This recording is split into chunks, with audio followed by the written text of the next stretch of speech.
So, hi everyone, welcome to another session of the success story of the SEBI grade exam. Today we have with us Mr. Dinesh. Basically, he's from a non medical background and he has done his engineering in mining, but he did not take up any job because he wanted to become a full-time aspirant of preparing for the regulatory bodies exam. But of course challenges do come in everybody's life, and there are some failures as well. So he gave some attempts of RBI but could not clear that. But in his second attempt of SEBI, he cleared, and today he is a SEBI grade A officer. So first of all, I would like to congratulate him and welcome him. Hello, sir. How are Thank you you. feeling? Thank you, ma'am, for the introduction. Right. So congratulations, sir. How are you feeling? Ma'am thanks for the introduction and ma'am अभी तो feeling exam clear करने के बाद अच्छा ही लगता है and Hmm. Finally I can say that एक relief हो गया कि अगले दिन फिर से उठ के पढ़ाई नहीं करना पड़ेगा for the sake of clearing an exam. पढ़ाई Right. करना है फिर अच्छा लगता है फिर पढ़ाई करो ठीक से, but for the sake of clearing an exam every day you means दिमाग में वो कैलकुलेशन चलता रहता है, भाई ये बैकलॉग है, ये कंप्लीट करना है, वो करना है, तो लॉट ऑफ पाइल अप हो जाता है। तो फिर गुड की Yes. वो जो एग्जामिनेशन साइकिल से बाहर आ गया हूँ तो वो रिलीव है एक बहुत अच्छा, और ऑफ कोर्स फाइनली। एक हर रोज उठ के एक अच्छी फीलिंग भी होती है कि आपने एक पेपर क्लियर कर लिया। बहुत इंपॉर्टेंट, जो कितने लोग ट्राई कर रहे होते हैं, स्ट्राइव कर रहे होते हैं एवरी डे उस पेपर के लिए। सो बेसिकली क्या आप हमारे एस्पिरेंट्स को बेसिकली बताएंगे कि आपका एजुकेशन बैकग्राउंड एक्चुअल में था क्या, and how did you basically start preparing for this exam? First of all, I belong from Berhampur, a town in Odisha. Okay. Here only, I have completed my class 10th and 12th. I have been a student throughout the school and colleges. Then after I did my graduation from NIT Raulkela in mining engineering. It got completed in 2022. Since then, I have been preparing for this regulatory examination. I started with RBI, but eventually through means time के through NABARD भी दिए हैं and SEBI. In 2024 I gave SEBI mains, but I could not clear. That was my first attempt, and in 2000 this attempt I have cleared luckily. तो very nice. So basically कैसे आपने start किया कि you need to prepare for these exam, because आपने engineering करी, तो बच्चों को होता है कि हम प्लेसमेंट ले लेते हैं और जॉब करनी स्टार्ट कर देते हैं। तो आपने इस राह पे आप कैसे गए? Yes, ma'am. During my college days, I think it was during COVID, तो मैं बाकी लोग को देखता था कि भाई ये प्रोफेशन कर रहे हैं, वो प्रोफेशन कर रहे हैं, तो मेरे पास वो माइनिंग का तो प्रोफेशन था। And through out my surrounding वो आईटी का कल्चर हो जाता है कि सब लोग आईटी में ही जा रहे हैं। हाँ। तो इन दोनों में थोड़ा बहुत क्लैरिटी मिल गई थी कि भाई 60 साल तक इनमें नहीं जाना है मेरे को। Then I just Google it कि after graduation what all career options और या फिर what all exams you can give. Hmm. Then there was in the list there was called RBI Grade B. Then I started a bit researching about it. Then I came across EduTap. वो YouTube पे feed पे आपको एक के बाद videos आते हैं. Then I started watching all these videos. तो धीरे धीरे पढ़ना शुरू किया कि अच्छा इकोनॉमिक्स चाहिए, फाइनेंस चाहिए, एंड टॉप ऑफ स्टॉक होते हैं। And one more credit to EduTap, बाकी चैनल्स में they will the top of talks is hardly 10 to 15 minutes or 20 minutes. But in EduTech, the video is quite lengthy, where they talk about each and every aspect. So that as an aspirant, we can relate to that person. अच्छा भाई ये भी मेरे background से है और इन्होंने ये इकोनॉमिक्स फाइनेंस ये सब पढ़ के एग्जाम निकाल दिया, तो I can to do also. Then eventually जब आरबीआई नहीं हुआ, देन ऑब्वियसली एडुटेक के टीचर्स आके बोलते हैं कि भाई there is a similar exams जहाँ पे ये सिलेबस ओवरलैप करता है, तो you can try for different exams also. Then I got into SEBI. तो 2024 में मैंने एडुटेक का कोर्स लिया था, तो वहीं से ही पढ़ना शुरू किया था धीरे धीरे। तो फिर my base material became edutech. तो सबके सम रिसर्च तो एडुटेक के अवेलेबल होते ही हैं, तो for each and it is downloadable. तो फिर वो बेस हो गया मेरा। एक बार मैंने वो पढ़ के वो जो हाईलाइट कर लिया, तो अगली बार मोटिवेशन फॉर मैनेजमेंट का कोई भी एग्जाम हो, बस वही पीडीएफ रिफर करना है, वही हाईलाइटेड पार्ट देखना है, बस प्रैक्टिस मॉक्स। तो फ्रॉम बिल्कुल। It's all started. सो आपने टॉपर्स की स्टोरी देख देख के अपने आप को मोटिवेटेड रखा, तो मुझे लगता है आज आपकी स्टोरी देख के भी कोई एक बच्चा तो शायद मोटिवेट होगा ही होगा। सो बेसिकली जब आपने स्टार्ट किया तो ऑफ कोर्स आप एक इंजीनियरिंग बैकग्राउंड से थे, कभी अकाउंट्स, फाइनेंस, कॉस्टिंग, ये सब सारे सब्जेक्ट्स आपने नहीं पढ़े। सो बेसिकली वो एक चैलेंज था आपके लिए ऑफ कोर्स तो वो कैसे आपने सोचा कि मैं चला जा सकता हूँ अभी भी, कि हाँ ये फाइनेंस में कर लूंगा या अकाउंट्स में कर लूंगा? I think for SEBI, I can say that it is comparatively easier as compared to RBI. The reason being, in RBI it is completely current affairs dominated. So you hmm. have to mug up a lot of facts and figures. But it is not the case with SEBI. There are a lot of concepts involved, and question is being asked on the understanding point of view, not hmm. about remembering the points. So in this case, uh, I don't know how, but ये costing, accountancy, economics and finance, ये पढ़ने को मेरे को मतलब खुद से अंदर से इंटरेस्ट आने लगा कि अच्छा भाई, हम्म। 22 साल तक मैंने तो ये पढ़ा ही नहीं था, ये सब्जेक्ट हम्म। होते क्या है मेरे को पता नहीं थे। जब मैंने पढ़ना शुरू किया तो एक के बाद इंटरेस्टिंग लगा, तो फिर बस गो डाइव डीप इनटू, एक के बाद चले जाओ। एंड इन 2000 जब मैं कॉलेज गया 2000, तो फिर मैंने इन्वेस्टिंग करना शुरू कर लिया था। तो फिर आई कुड रिलेट मोर कि अच्छा भाई, ये चीज बैक ऑफ द स्टोरी ये होता है, प्राइसेस अप एंड डाउन क्यों होता है, हाउ टू कंपेयर। तो I could find a much more relatable part. Right. हाँ, तो बेसिकली ये सबसे अच्छी बात है कि आपने इंटरेस्ट लिया उस चीज में, और ऑफ कोर्स आप स्टॉक मार्केट में थे, कहीं डील कर रहे थे, तो फाइनेंस भी आपको इंटरेस्टिंग लगने लगा होगा, राइट? सो लेकिन अगर हम बात करें कि प्रिपरेशन जर्नी की आपकी, तो ठीक है, आपने ये सारे सब्जेक्ट्स पढ़े, सब कुछ हुआ, फिर बच्चा प्रीवियस ईयर क्वेश्चंस पे काफी रिलाई करता है, लेकिन इस बार का जो एग्जाम था वो प्रीवियस ईयर के बेस से काफी डिफरेंट था। लाइक ऑफ कोर्स थोड़े से अनएक्सपेक्टेड क्वेश्चंस थे, एंड लेंदी थे, एप्लीकेशन बेस्ड थे। तो वो चैलेंज आपने कैसे फेस किया? एग्जाम में तो हम पैनिक मोड में चले जाते हैं। Yes ma'am. So let me first share my experience for the 2024 mains. इसमें हम्म। मेरा नहीं हुआ था। सो उससे पहले दो प्रीवियस ईयर के पेपर से 2020 एंड 2022। जब मैं वो पढ़ाई करने के बाद वो पेपर सॉल्व करते हैं ना, तो अंदर से एक ऐसी फीलिंग आती है कि भाई पेपर टू में 90 मार्क्स लेके आ ही जाएंगे वो प्रीवियस क्वेश्चन देखने के बाद। But the reality is when you sit on the exam mains के time, the language obviously, SEBI तो पेपर देता नहीं है हमको क्वेश्चन पेपर के, तो it's like it's very difficult to replicate the exact question, कि वहाँ जो एग्जाम जो क्वेश्चन आए थे वो एग्जैक्ट कॉपी करना प्रीवियस। तो इट्स लाइक आप रिमेम्बर कैसे कर सकते हो कि थोड़ा बहुत क्वेश्चन यहाँ से वहां से पूछ लिया, तो फिर एक समवॉट रिलेटेबल क्वेश्चन बनाते हैं। So, but in mains, the language of the question will be much more tricky, much more difficult. The options will be confusing more. तो it will you will get stuck, भाई ये चीज तो मैंने पढ़ा है लेकिन मैं अभी कंफ्यूज हो रहा हूँ। ऐसा नहीं कि आपको पता नहीं हुआ, क्योंकि the syllabus is static, the boundaries are specified. तो आपने वो 100% कंफर्म कि आपने वो पढ़ा ही होगा, बस कंफ्यूज हो जाओगे भाई ये आंसर होगा वो आंसर होगा। एंड ऑब्वियसली कमिंग टाइम के time, because the syllabus static, they will try to trick you, means confusing part पूछ लेंगे, या फिर एक क्वेश्चन के through they will give multiple statements.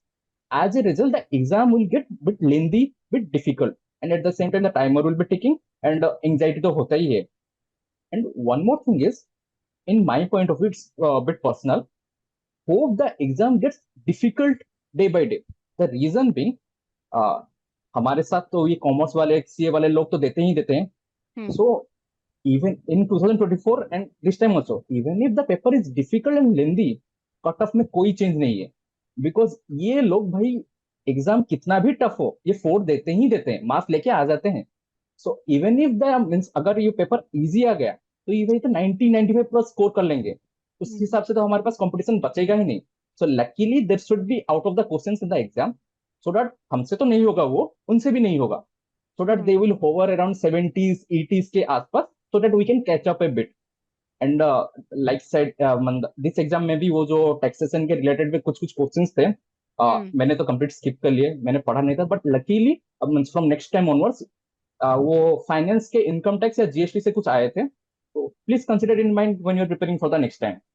And हाँ, बिल्कुल। होप कि अगले साल भी ऐसे आउट ऑफ द क्वेश्चन कुछ आए, ताकि वो जो टॉपर्स वो लोग बैठे हैं उनका मार्क थोड़ा बहुत कम हो।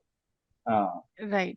नहीं, ये आपकी बात बिल्कुल ठीक है कि ऑफ कोर्स वो ऐसे क्वेश्चंस देते हैं जो मुझे लगता है कि कोई जो जो सीए भी होते हैं उनके लिए भी वो थोड़ा सा एक स्पिनिंग जैसा होता है, कि यस मैम, स्पिन की तरह हाँ। निकल जाता है, कि क्योंकि वो फाइलिंग के ऊपर उन्होंने क्वेश्चंस पूछे थे इस बार।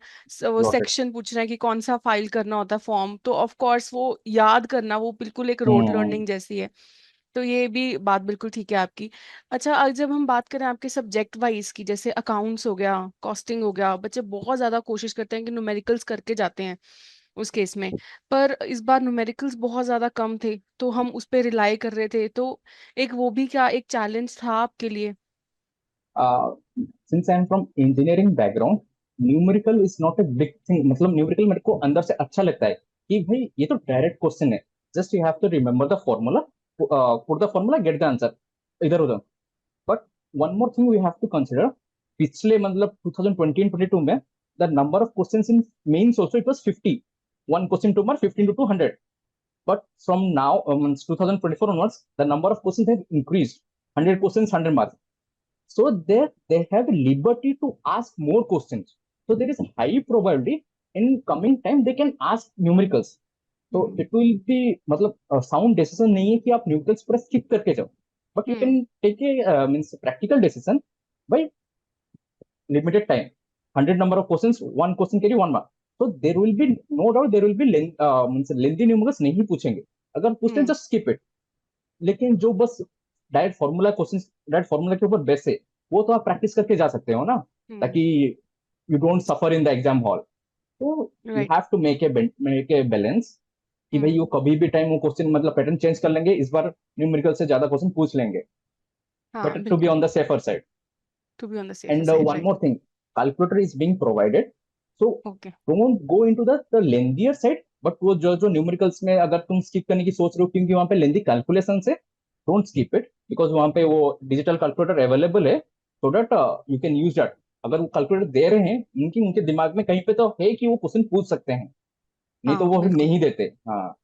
राइट। वही बात है कि लेकिन इस बार क्वेश्चंस काफी कम थे न्यूमेरिकल यस मैम. की। अगर हम बात करें तो कॉस्टिंग में भी हमने देखा कि न्यूमेरिकल्स काफी कम थे जो पहले प्रीवियस ईयर में हम एक्सपेक्ट करते हैं। सिमिलरली अकाउंट्स में भी काफी कम थे, जो बच्चे रिलाई करते हैं उसके ऊपर। कुछ बच्चे बेसिकली फॉर्मूला याद करके जाते हैं और सोचते हैं कि इम्प्लीमेंट कर लेंगे, ये जल्दी हो जाएंगे क्वेश्चंस। तो उस केस में उन बच्चों को ये चैलेंज रहा, तो क्या आपको भी ऐसा था कि चैलेंज था ये? एक्चुअली ये सब कैलकुलेशन ना मैम एग्जाम के बाद आता है कि अच्छा मैंने न्यूमेरिकल इतने प्रैक्टिस की या नहीं आया, क्योंकि हाँ। वहाँ एग्जाम हॉल के तो मतलब आपके सामने बस एक क्वेश्चन है, you have to focus on the question and hmm. Answer. And one more thing is, in this exams there will be 40 to 50 question जो डायरेक्ट होंगे, easy to, hmm. But the next 50 to 60, 60 to 70 and 70 to 80 marks, ये जो तीन bracket है ना, इसमें they will decide the cut off and आपका hmm. Selection of probability increase होगा. तो they will be little moderate या फिर मॉडरेट टू डिफिकल्ट लेवल. ये 40 to 50 मिनट्स हर कोई करके आएगा, तो that you have to take bit of chances. आप जितना मॉक्स जितना प्रैक्टिस लगाओगे, वो धीरे धीरे धीरे इंप्रूव होगा. And one more change that I have improve from my last attempt is, मैंने पिछले अटेम्प्ट में एक गलती किया था, I was much more focusing on revising the stuff.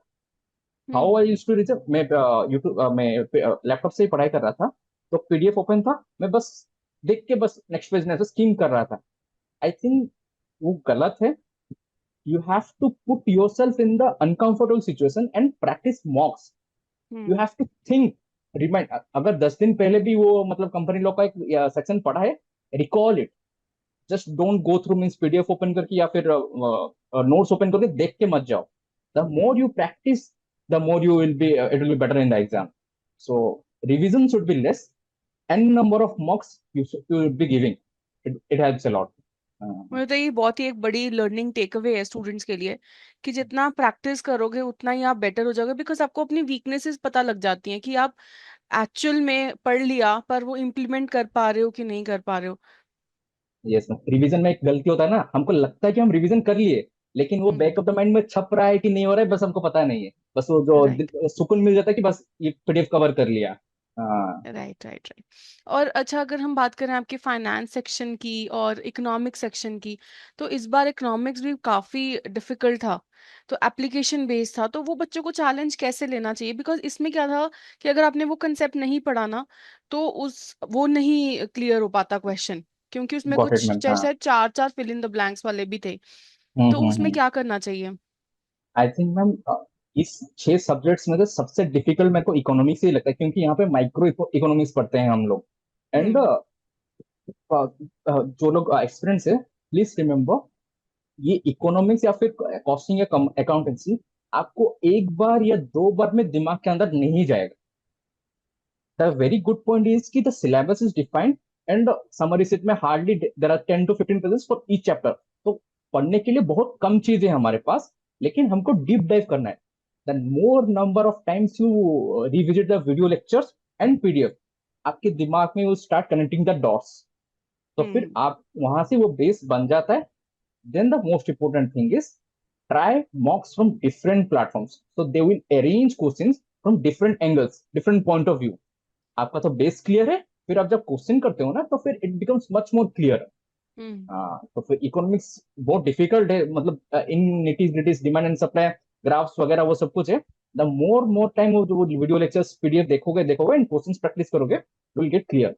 And being from so engineering background, costing and commerce and accountancy they are on the numerical side. तो मेरे हम्म को बाय डिफॉल्ट मेरे को खुद से मतलब अच्छा लगता था, तो बस कीप ऑन पढ़ाई करो, there are numericals, understand the concept and practice numericals.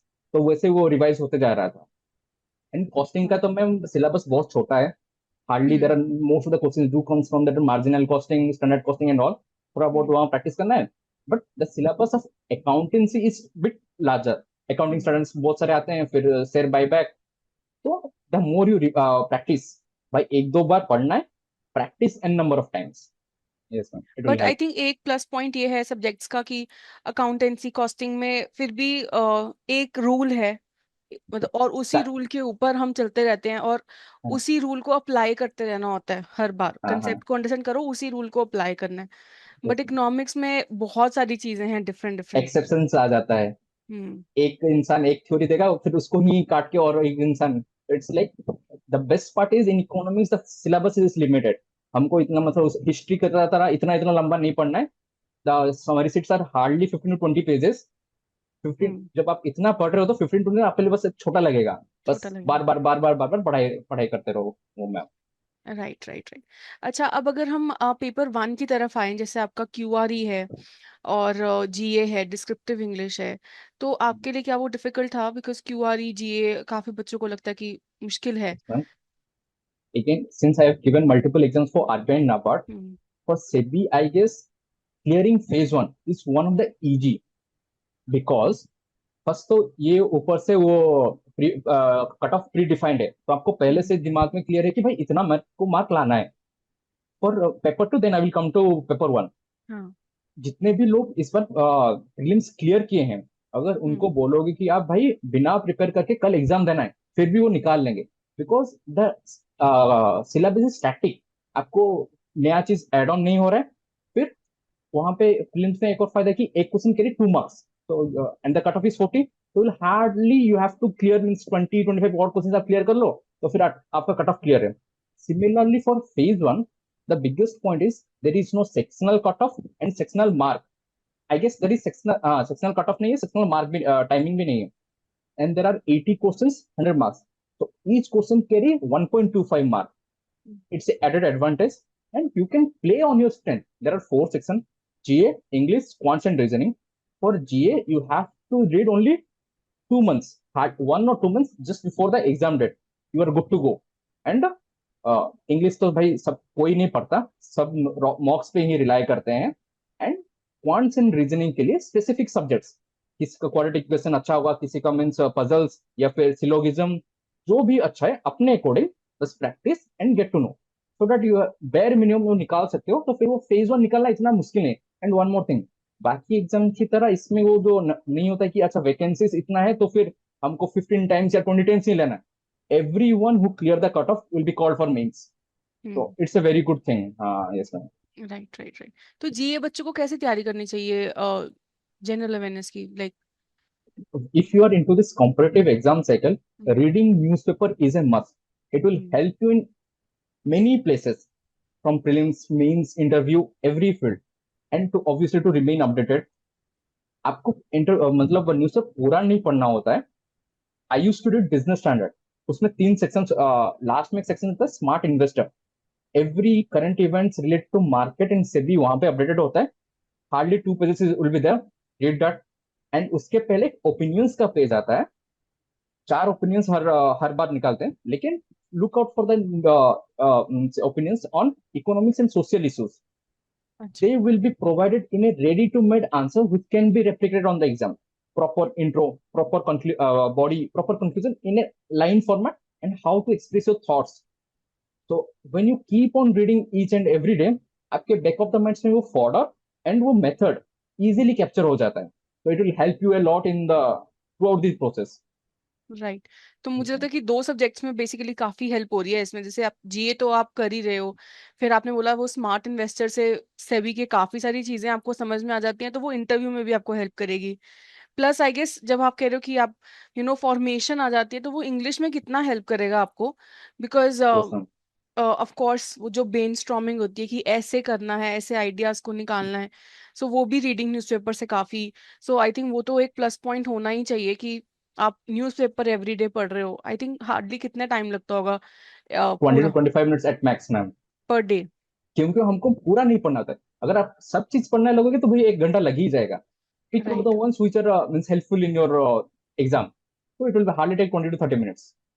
Right. सो आप वैसे अगर हमने पूरा पढ़ना है, जैसे ऑफ कोर्स पूरा एक बच्चा एस्पिरेंट करता है, तो कितने आवर्स लगते हैं एक दिन में, कि कितना सिटिंग देनी चाहिए एक बच्चे को.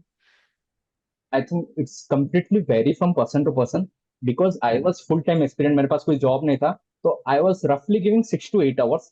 हम्म. And obviously there are many students who job के साथ निकले हैं, मतलब निकाला एग्जाम, हाँ. so they will be hardly giving 3 to 4 hours each day. So it's up to you find your exact time. And one more thing is every most of the selected candidates will keep on saying भाई discipline रहना है, consistent रहना है.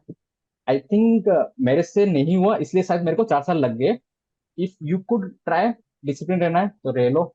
नहीं तो मेरा time to time वो break हो ही जाता था कि भाई हर हम्म. दिन नहीं होता था मेरे से.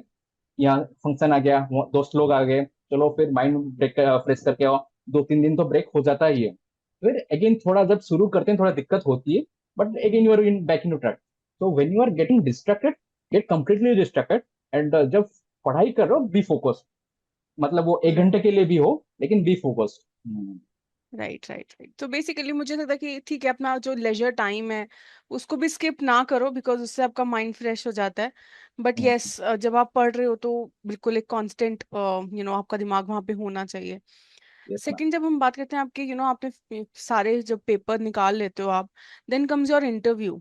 इंटरव्यू काफी बच्चों के लिए एक चैलेंज इसलिए होता है बिकॉज पढ़ तो लेते हैं, कम्युनिकेट करना उस चीज को, बोलना बड़ा मुश्किल लगता है. So how was your interview.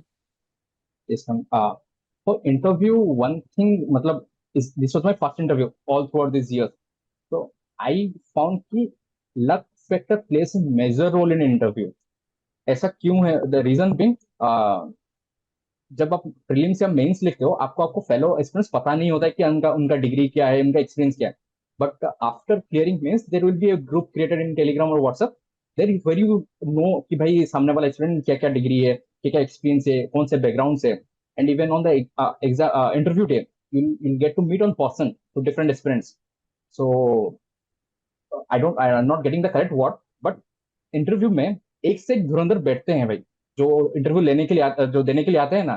तो फिर उनके पास rich knowledge, lot of degrees, experience सब होता है. बस few gets selected because of, from in my point of view it is because of luck. क्योंकि एक दिन में वही बंदा 90% स्कोर देता है for interview, and the same person will score hardly 20% on for interview also. And on a basis of 10 to 15 questions for hmm. 25 minutes, giving a number, you can't justify that. इतने minute बात करके आपको बस एक इतना number मिलेगा. तो it was varies from person to person. But the good thing about SEBI is that the weightage of interview is quite less, just yes. 15%. The 85% majority of the weightage goes to phase 2. तो B clear कि भाई commerce वाले लोग छोड़ देंगे वो जो main से. Be prepare for lengthy, be prepare for difficult questions. Before hand he prepare करना है और फेज टू में स्कोर मैक्सिमाइज करना है. हाँ. So that will right. be yes, ma'am. And obviously in my interview, there will be obviously two type of questions. One will be HR and one will be technical. It's my hunch. I'm not sure, but for the ones who are from commerce background या फिर CA background, the weightage of technical question from the panel side is quite higher. They expect you more on the technical side, because उनको पता है कि भाई ये तो commerce से है, इनका इनका पढ़ाई तो सेबी में काम आएगा ही आएगा. But from the non commerce background, the weightage of HR question is much more higher. They will ask basic technical questions, and you should be able to answer that. But when they dive deep into the questions, technical questions, if you can't recall or can't say, it's good. But for the HR question, भाई आपने एक graduation या फिर आपका career कुछ अलग था, you are completely switching 180, अलग ही रास्ते पे आ रहे हो, तो फिर क्यों आ रहे हो? तो the weightage remains much more higher for the non commerce background in HR. And question वही थे कि भाई हमने माइनिंग किया, आप माइनिंग पे ही क्यों नहीं जाते, यहाँ पे क्यों आओगे, हम आपको सिलेक्ट क्यों करें, एंड वाई सेबी के बारे में क्या क्या जानते हो. तो you have to being honest, उनके आंखों में आंखों डाल के बात करना है. बस पोकर फेस, वो लोग poker faces and they will make faces, you have to keep a smile, कि यू हैव टू प्रूव कि भाई I am on the interview, I am excited. Nervous भी हो गए थोड़ा बहुत, भाई सबको नर्वस लगता है. And be honest and justify कि भाई क्यों क्यों क्यों, अच्छा गैप ईयर था क्यों था, वाई एम स्विचिंग करियर क्यों. And try to influence them from different point of views, different angles, कि भाई सेबी करता क्यों, why I am SEBI. Extra income provide करने के लिए, पैसिव इनकम के लिए है. Now you are a developing country, so the number of persons investing in the market is hardly 5% or 6%. But हाँ हमारे PM तो हर दिन बोलते हैं कि भाई 2000% तो डेवलप होना है. So when we will be developed, the number of percentage will increase. The percentage of people participate in the market will increase. So the responsibility of SEBI will be keep on increasing. ये है. And different angles से different point of view निकालो. Except that salary and work life balance, ये नहीं बोलना है वहां पे. इसके अलावा जो कुछ आप डॉट्स कनेक्ट कर सकते हो, करेक्ट कनेक्ट करना है. एंड आप जब आंखों में आंख एंड दिमाग यहाँ वहां नहीं, बस पूरा आंखों में फोकस रहना है. And they will cross question, कुछ नहीं होगा. They will not grill depending on the panel, they will not much grill you. बस being honest and answer. Right, मुझे तो ने बहुत सारी लर्निंग टेकअवेज दे दी हैं बच्चों को कि कैसे क्वेश्चंस पूछे जाते हैं, कैसे आपको आंसर करना है, और कॉन्फिडेंस आई गेस वो सबसे बड़ा मेजर रोल प्ले करता है, बिकॉज अगर आप कॉन्फिडेंट फील कर रहे हो तो आप अच्छे से आंसर भी कर पाओगे. Yes right, so ma'am. Basically जब हम अगर हम बात करें कि कितने पैनल मेंबर्स होते हैं और क्या वो सारे लोग आपसे क्वेश्चन पूछते हैं? Yes sir. 4 पैनल मेंबर होते हैं मैम. एक ओके. बीच में एक लंबा सा टेबल होगा, उस तरफ वहां बैठे होंगे. And you will be given a single chair.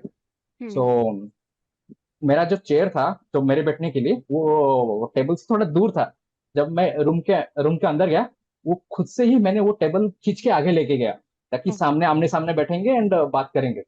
And वो एंग्जाइटी में ऐसा ना हो कि वो कुछ, obviously the room is silent, तो वो जो बोलेंगे आपको पता चलेगा, सुनाई देगा. लेकिन for anxiety you should not be like, अगर आपको सुनाई नहीं दे, you can sorry sir, you can please repeat the question. मेरे दिमाग के अंदर बस ये चांस आने ही ना दूं, जो बोल रहे हैं क्लियरली बोलूं.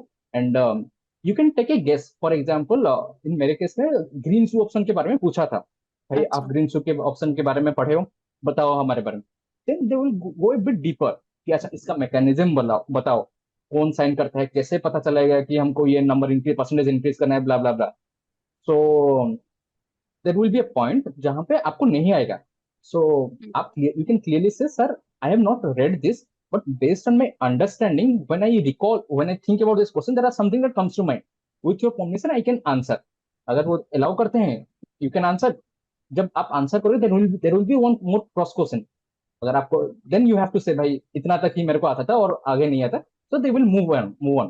And there were 4 panel members. Mostly each member will be asking some or the other questions. Okay. Yes, ma'am. There will be something. So depending on the means panel, depending on the student, कोई एक panel will be asking more questions as compared to others. Right. Hmm. And हाँ, कुछ ज्यादा पूछेंगे. Because मेरे biodata में कुछ ऐसा नहीं था. 10th था, 12th था, ग्रेजुएशन, उसके बाद तो मैं प्रिपेयर ही कर रहा था. I did 2 certification from NISM. One is on mutual funds and one is on cyber security. Okay. So there will be some questions related to that also. Basic right. Question भाई, departments क्या होते हैं सेबी में, mutual funds क्या है, alternative investment क्या है, SIF क्या है, PE क्या होता है, सो बेसिक बेसिक मुझे डिटेल्स. जो अंडरस्टैंडिंग लग रही है वो यही है कि जो आपने किया है, हम्म लाइक हम्म जो भी आपने लाइक सर्टिफिकेशंस करी हैं, जिस भी रिलेटेड टॉपिक से करी है, आई थिंक वो उसी के रिलेटेड आपसे पूछेंगे क्वेश्चंस, कहीं बाहर नहीं जाते हैं, है ना? तो नहीं नहीं। आई थिंक जो आपने किया हुआ है एटलीस्ट उसके लिए आपको शॉर्ट शॉर्ट होना चाहिए बिफोर योर एग्जाम। तो कैसे प्रिपेयर करना चाहिए इंटरव्यूज के लिए भी? ऐसे ही जाके तो हम नहीं बैठ सकते, तो how should one prepare? The first step in interview is prepare your डैफ। डैफ का तो ये पीडीएफ आपको ओके। मिल ही जाएगा ऑनलाइन पे। Hmm. Start filling the DAF. From there prepare and जितना क्वेश्चंस हो सके उतना क्वेश्चंस प्रिपेयर करो। और हम्म। एचआर में तो बस वो आपके रिगार्डिंग ही पूछेंगे, तो हम्म। भाई ये क्यों किया, ये क्यों किया, ये स्टेप क्यों नहीं किया, वो स्टेप क्यों नहीं किया, एक और अटेम्प्ट दे सकते हो। It's all about yourself and technical. हाँ, फॉर मीन्स इंटरव्यू के time one more thing, for mains the answer is in front of you. जब आप हम्म। पेपर दे रहे हो तो आंसर वहां पे, तो इवन इफ यू जो कीवर्ड क्लिक कर देता है आपको आंसर पता चलता है कि भाई ये ऑप्शन ठीक है। लेकिन इंटरव्यू में you have to able to recall the complete sentence. तो हम्म। मिरर के सामने हो या फिर कोई दोस्त हो या फिर मॉक इंटरव्यूज हो, you have to speak out answers and prepare. सब बेसिक बेसिक ही पढ़ना है। बेसिक बेसिक पढ़ के उसके एक दो तीन लेट डीप जाना है कि why it is happening. And please compare our SEBI to other markets जो डेवलप्ड हो, यूएस मार्केट हो, जापान हो, यूरोप हो, कि उनमें क्या कर रहे हैं, हम क्या कर रहे हैं, उनके प्रोस एंड कॉन्स क्या है, हमारे pros and cons. They didn't ask question on that, but we have to be comparison के साइड में आप बोल सकते हो कि भाई वहां पे यहाँ ये होता है, हमारे यहाँ पे नहीं होता ये। तो हम्म। एंड इंटरव्यू में means the horizon is completely wide, कहीं से भी पूछ सकते हैं। तो इट्स लाइक बेटर आपसे जितना हो सके बस करके जाइए उतना। Right, right. और मॉक इंटरव्यूज बेसिकली देने चाहिए आई थिंक, है ना? यस मीन्स मॉक इंटरव्यूज देने चाहिए। एंड इफ पॉसिबल वो जो टेलीग्राम या व्हाट्सएप पे ग्रुप है डू गेट इनटू दैट, क्योंकि वहां पे कुछ अभी लोग अभी सभी तो लोग अपना वो जो स्क्रिप्ट नहीं देंगे, लेकिन कुछ कुछ देंगे, तो you can get A idea of कि अच्छा इस बार ये पैनल कौन से साइड पे पूछ रहे हैं। मेरा exam, my interview was on Kolkata, it was on the last. तो one thing I got noticed is they were not asking questions on current events. They अच्छा। completely focus on static part. News में hardly any questions, अच्छा कि इस बार सेबी ने ये किया तो ये फिर क्यों किया। They were completely focused on the technical part में। डेफिनेशंस, अच्छा ये डेफिनेशन है, ये उससे कैसे डिफरेंट है, हम इसमें हमारा मार्केट इसमें डेवलप क्यों नहीं है, क्या क्या कर सकते हैं आगे, completely static. Right, yes right, right. Ma'am. Right. So मुझे लगता है इंटरव्यू काफी वाइड रहता है, हॉरिजन ऑफ कोर्स, जैसे आपने बोला कि कहीं से भी क्वेश्चंस पूछ सकते हैं। बट ऑफ कोर्स जो आप प्रिपेयर कर सकते हो वो ये है कि एक तो अपने बारे में ही, बिकॉज आपसे बेटर आपको कौन जानता है, तो आप अपने बारे में ही सबसे ज्यादा अच्छे से प्रिपेयर करो जो आपने किया है। एंड आई गेस फिर स्टैटिक पार्ट पे भी काफी अच्छा फोकस आप रख सकते हैं। And now, basically coming to your personal things, because of course paper के बारे में काफी डिस्कस कर लिया। तो ऑफ कोर्स जब आपने इंजीनियरिंग खत्म करी होगी तो एक एक्सपेक्टेशन होती है पेरेंट्स या सोसाइटी की तरफ से कि जॉब है ना स्टार्ट कर लीजिए या सेटलमेंट लेनी है लाइफ में। सो वो क्या एक चैलेंजिंग सिचुएशन थी आपके लिए? Yes ma'am, obviously graduating from NIT, मेरे को वहाँ पे प्लेसमेंट मिला था ऑन कैंपस, अच्छा। कंसल्टिंग फर्म था। But I didn't took up, क्योंकि तो उस टाइम सीनियर से आपसे बात कर करके आपको पता चल जाता है कि how is going to the work culture. Hmm. And I think after graduating मैं रियलाइज किया कि कोडिंग मेरा कोर सब्जेक्ट नहीं है। जस्ट बिकॉज मेरे आसपास सब लोग कोडिंग कर रहे थे तो मैंने भी करना शुरू कर लिया। And because I was in mining engineer, तो मेरा इंटर्नशिप था, तो उसमें भी जाके मेरे को पता चल गया कि अच्छा 60 ईयर तक मेरे को यही काम करना है माइंस में। हम्म। तो वहां से भी क्लैरिटी आ गया कि अच्छा भाई ये नहीं करना है। So I think in NIT I got to find how to know your means code, आपको पसंद कहाँ पे है। when you try multiple things you'll get failure, then only you will realize कि अच्छा भाई ये मेरे लिए है, ये मेरे लिए नहीं है।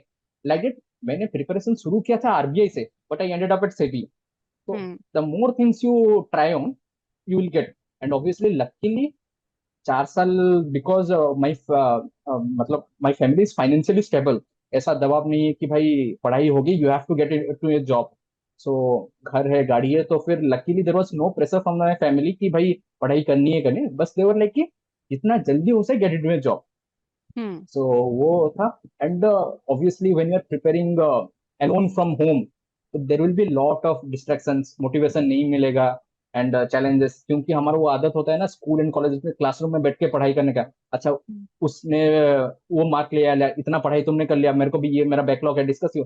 But in competitive exams you don't get at liberty, and obviously vacancies इतना कम है, एंड एग्जाम कब होगा पता नहीं, तो there are no hmm, physical tuitions, it's like you have to connect through digital only, so there will be lot of challenges. And I think one more thing that happened with me is like, वो जो शाहरुख खान का एक dialogue होता है ना मन, कि अगर कुछ चीज को आप सिद्ध से चालो तो फिर वो कायनात and lot. Hmm, this term I think I got lucky on many instance. जब मैं पीछे देख के दिस अटेम्प्ट को देखता हूँ, hmm, there are many instance where I got lucky. I just hmm, I don't want to get in the nitty this, तो सब बोले कि भाई लकी ही था, ये सबसे लकी यही था। हाँ, So the why I'm telling this story is, when your intention is good, you're hardworking, and you have knowledge of the domain या फिर जो भी आप चीज कर रहे हो, it may take time, but eventually they will pay you back. Right. हाँ, yes ma'am. और So, मुझे लगता है कि लक के साथ साथ है कि नॉलेज भी होती है, बिकॉज अब इतने साल से पढ़ रहे हो तो वो नॉलेज हाँ, कहीं ना कहीं तो आपके काम में आती है। सो of yes course ma'am. Luck के साथ साथ मुझे लगता है वो नॉलेज जो प्रीवियस नॉलेज होती है वो हिट करती है और आप Yes. उस चीज पे क्लिक कर लेते हो उस पे। 4 साल तक लक क्या होता है पता नहीं होता है, बस इस बार पता चला कि अच्छा लक नाम का भी एक चीज होता है मैम। हाँ, मुझे लगता है, हाँ, आई गेस वो लक के साथ साथ ऑफ कोर्स वो शाहरुख खान के डायलॉग को तो मैं बिल्कुल अग्री करती हूँ, वो वन डायलॉग जिसको मैं फॉलो भी कर सकती हूँ। लेकिन हाँ, लक के साथ में मुझे लगता है नॉलेज, जो प्रीवियस नॉलेज है वो बहुत ज्यादा आपके रोल प्ले करती है। Because the syllabus is static, तो all this year the knowledge got हाँ, एक्यूमुलेटेड। हाँ, बिल्कुल। एंड एक दिन बस वो काम आ गया। Right, right, right. एंड लेकिन जब हम बात करें कि जॉब लोग कहते हैं कि ले लो, या शादी के बारे में बात करते हैं या कुछ है, बट क्या अपने मन में भी आता है कि इतने साल हो गए मुझे प्रिपेयर करते हुए, फेलियर मिल रहा है, नहीं क्लियर हो पा रहा, कि ले लेते हैं जॉब। सो ये बच्चों के मन में आई थिंक काफी आता है। Yes ma'am. Even I if I से माय स्टोरी, जब मेरा इंटरव्यू खत्म हुआ सेबी का, हम्म, तो ऑब्वियसली आई एम 26, तो दिमाग में तो प्रेशर था कि फाइनेंशियली स्टेबल होना है, and I am giving one after exam cycle, तो वैसे भी है कि you get into the cycle, एक के बाद एग्जाम दो। So through out this years पढ़ाई तो मैं कर रहा था। जियो यूट्यूब में जियो पॉलिटिक्स कंटेंट होता है कि भाई क्या क्या चल रहा है दुनिया में, तो थोड़ा बहुत इंटरेस्ट डेवलप हो गया था। तो आफ्टर माई इंटरव्यू, मेरा वो पिछला लैपटॉप, एडिटिंग का सॉफ्टवेयर वहां पे नहीं चलेगा, I got a new laptop, and even I have purchase that YouTube के लिए माइक, वो खरीद लिया था मैंने, कि अगर इस बार नहीं हुआ तो I will start A YouTube channel. And अच्छा, हाँ, फिर मैंने आफ्टर इंटरव्यू मैंने एडिटिंग की क्लासेस भी शुरू कर दिए थे, कि भाई एडिटिंग कैसे करना है, वो डाविन से रिजॉल्व ओबीएस स्टूडियो सब का मतलब लेक्चर्स देखने शुरू कर लिए थे। So but one more thing is, SEBI does not demand you too much study hours and to much time. आप इससे एक जॉब के साथ प्रिपेयर कर सकते हो, एंड बाकी लोग भी किए हैं। So if you have an option to get into a job, please get into. ये हाँ, यूपीसी की तरह नहीं है कि it's demands too much time, the syllabus is limited, the portion is static. अगर इस बार नहीं हुआ तो वो नॉलेज वेस्ट नहीं जाएगा, अगले साल आपको तो कुछ कुछ तो याद होगा ही होगा, हम्म, तो it will help a lot. If possible get into a job. Right. तो ठीक है, मतलब आई थिंक सबकी अपनी अपनी चॉइस है, बट यस, जैसे आप कह रहे हो कि ठीक है, नंबर ऑफ आवर्स लेस लगते हैं जब आप और भी एग्जाम्स की आपने तैयारी कर रखी होती है उसके कंपैरेटिवली।